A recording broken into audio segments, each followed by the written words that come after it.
अस्सलाम वालेकुम dear students. आज का हमारा टॉपिक है जो पॉलीसेकेराइड हमने पढ़ा था। पॉलीसेकेराइड का जो रिमेनिंग पार्ट था उसको हम देखेंगे। तो यहाँ पर सबसे पहले हम बात करेंगे सेलुलोज की। तो एक एक पॉइंट करके आप लोग याद रखेंगे। सबसे पहले आप देख सकते हैं कि लिखा हुआ है फाउंड ओनली इन प्लांट्स। इसका मतलब ये है कि आपके पास जो सेलुलोज है वो मेन कंपोनेंट है, बहुत ही इंपॉर्टेंट कंपोनेंट है किस चीज़ का, प्लांट सेल वाल का। MCQs है, माइंड में रख लें। अब जो आपके पास ग्लूकोज है, ग्लूकोज के अंदर जो आपके पास सेलुलोज है, सेलुलोज के अंदर जो ग्लूकोज होता है वो बीटा ग्लूकोज होता है। तो जहन में रखेंगे कि आपके पास जो सेलुलोज है वो किस चीज़ से मिलकर बनता है, बीटा ग्लूकोज से। और जो बीटा ग्लूकोज है ये बीटा ग्लूकोज स्टार्च और ग्लाइकोजन के अंदर मौजूद नहीं था। स्टार्च और ग्लाइकोजन के अंदर जो है वो अल्फ़ा ग्लूकोज था, लेकिन सेलुलोज के अंदर जो है वो बीटा ग्लूकोज होगा। अब हम यहाँ पर थोड़ा सा डिफरेंस पढ़ लेते हैं। पहले मैंने आपको बताया भी था कि जो ग्लूकोज का रिंग स्ट्रक्चर होता है, अगर वहाँ पर हाइड्रोक्सल ग्रुप जो है वो कार्बन नंबर पर मौजूद हाइड्रोक्सल ग्रुप निचली साइड पर होगा तब वो अल्फ़ा ग्लूकोज होगा। अगर वो ऊपर की तरफ होगा तब हम उसको बीटा ग्लूकोज का नाम देते हैं। और सेलुलोज के अंदर बीटा ग्लूकोज पाया जाता है। इसलिए जहन में रखेंगे, बिकॉज ऑफ दिस, इसलिए alternate glucose molecules are inverted in cellulose. Cellulose के अंदर हर दूसरा मालिक्यूल जो है वो क्या होता है, ग्लूकोज मालिक्यूल, वो उल्टा होता है, उलट होता है। तो जहन में रखिएगा।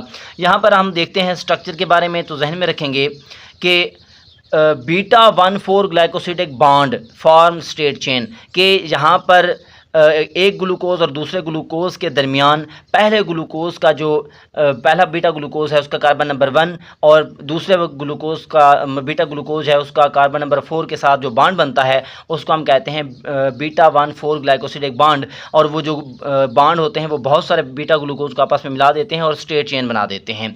इसी तरह ये जो स्ट्रेट चेन है वो लिंक अप होती है किस बॉन्ड की मदद से, हाइड्रोजन बॉन्ड की मदद से। और जब वो हाइड्रोजन बॉन्ड की मदद से जो है वो लिंक अप होती है तो वो किस चीज़ को बना देती है, माइक्रोफिब्रिल्स को।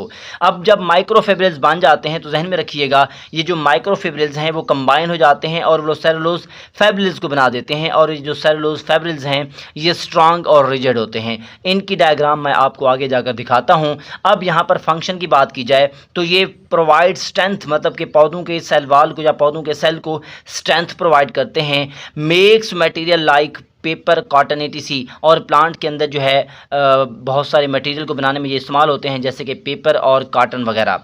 इसी तरह अगर हम मज़ीद बात करें कि हमारे पास डाइजेशन के हवाले से देखें तो इमाइलेज इंजाइम जो होता है वो बीटा ग्लूकोज या बीटा ग्लाइकोसिडिक बॉन्ड को तोड़ नहीं सकता।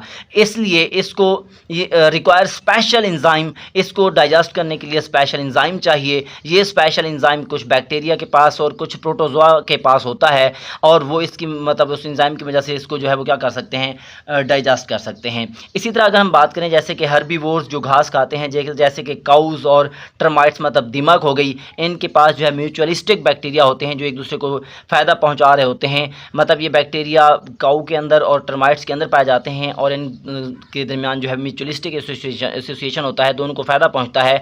इन देयर गट्स, मतलब ये उनके गट्स मतलब एलिमेंट्री कैनाल के अंदर पाए जाते हैं और वो सेलुलोज को डाइजेस्ट करते हैं।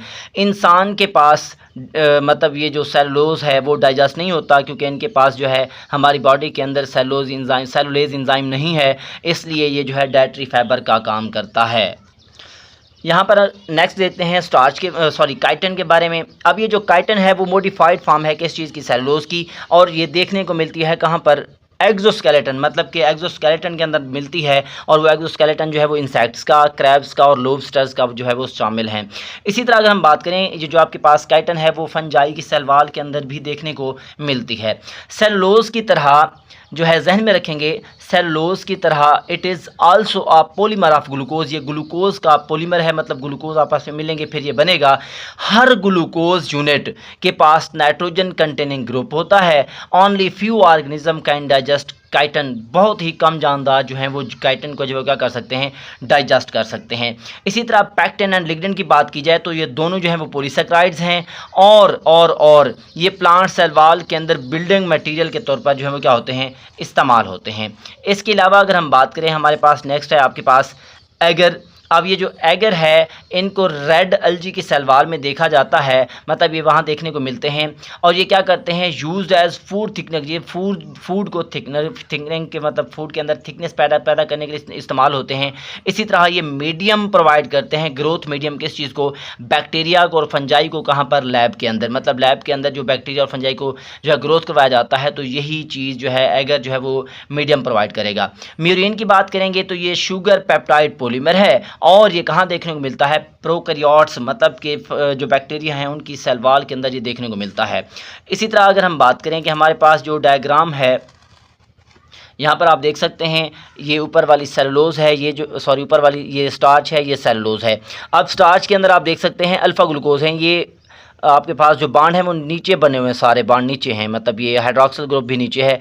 यहाँ पर देखें ये हाइड्रोक्सिल ग्रुप ऊपर की तरफ होगा। अब अगर हाइड्रोक्सिल ग्रुप नीचे होगा तो वो अल्फ़ा मतलब ग्लूकोज होगा, अगर ऊपर होगा तो बीटा ग्लूकोज होगा। तो स्टार्च के अंदर जो ग्लूकोज हैं वो अल्फ़ा हैं और यहाँ पर जो ग्लूकोज हैं वो बीटा हैं। यहाँ पर जो बांड है वो अल्फ़ा 1,4 है ग्लाइकोसिडिक बांड, क्योंकि पहले और मतलब यहाँ पर पहले कार्बन और चौथे कार्बन के दरमियान बांड बन रहा है, यहाँ पर पहले और चौथे के दरमियान बन रहा है, लेकिन यहाँ पर जो ग्लूकोज था वो अल्फ़ा था, यहाँ पर ग्लूकोज था जो था वो बीटा था। इसी तरह प्लांट सेल देखें, ये आपके पास पौधे का सेल है, पौधे की सेल की सेल वाल को हमने काट कर देखा तो यहाँ पर इस तरह की क्रिस क्रॉस अरेंजमेंट नज़र आई सेलुलोज की। इसी तरह अगर हम यहाँ से इसको बड़ा करके देखें तो इसके अंदर सेलुलोज फेब्रिल नज़र आते हैं। सेलुलोज फेब्रिल्स को अगर हम मज़ीद बड़ा करके देखें माइक्रोस्कोप की मदद से तो इसके अंदर माइक्रोफेब्रिल नज़र आते हैं। और माइक्रोफेब्रिल्स के अंदर अगर देखें तो आपके पास सेलुलोज देखें, ये आपके पास सेलुलोज जो हैं, सेलुलोज के मालिक्यूल जो हैं आपस में बाइंड अप होकर जो है क्या कर रहे हैं, एक लंबी चेन बना रहे हैं, उनके अंदर जो है क्या पाया जाता है, ग्लूकोज सब यूनिट पाए जाते हैं। ये आपके पास टॉपिक था जिसको हम कहते हैं पॉलीसेकेराइड। बहुत ज़्यादा गर्मी है, बहुत ज़्यादा गर्मी है, इसलिए जो है वो थोड़ा स्पीड से पढ़ाया है, तो गुजारा कीजिएगा, दुआ में याद रखिएगा। अल्लाह हाफिज़।